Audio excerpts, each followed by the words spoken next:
марта. Я поздравляю всех женщин. Будьте счастливы, будьте благополучны. Короткое сделаю такое видео, потому что у меня заканчивается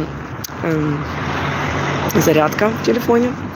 Я шла от сестры, сегодня суббота, и удивительным образом я попала к сестре. Я так понимаю, что это был розыгрыш со стороны моих сотрудников бывших, которых я обвиняла в некоторой мерзости по отношению ко мне.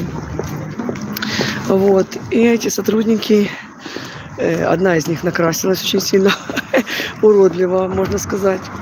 Вот. И договорились с водителями, видно. Я вижу точно, что единичка стоит. А когда автобус отправился, то оказалось, что это семерка. Вот я сегодня не работала в первой смене. Видно, они решили меня так подловить, что я после второй смены вышла на первую в субботу и села в тот автобус, в котором ехала эта накрашенная женщина. Очень уродливо, кстати.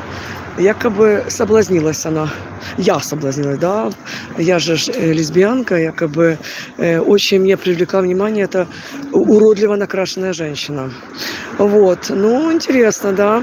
Таким образом, я сегодня попала к сестре на 8 марта, хотя хотела после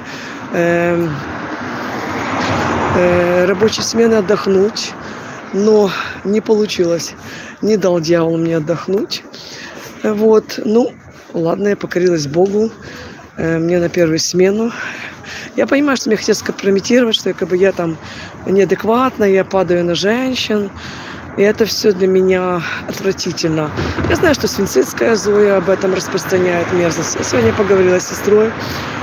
Она выясняет, конечно, кто что делает, а сама ничего не рассказывает. То есть получается лукавый дух. Это дух Иуды, который служит якобы Богу, но на самом деле это дьяволом. Будьте благословенны все, кто любит Господа Иисуса Христа. Аминь.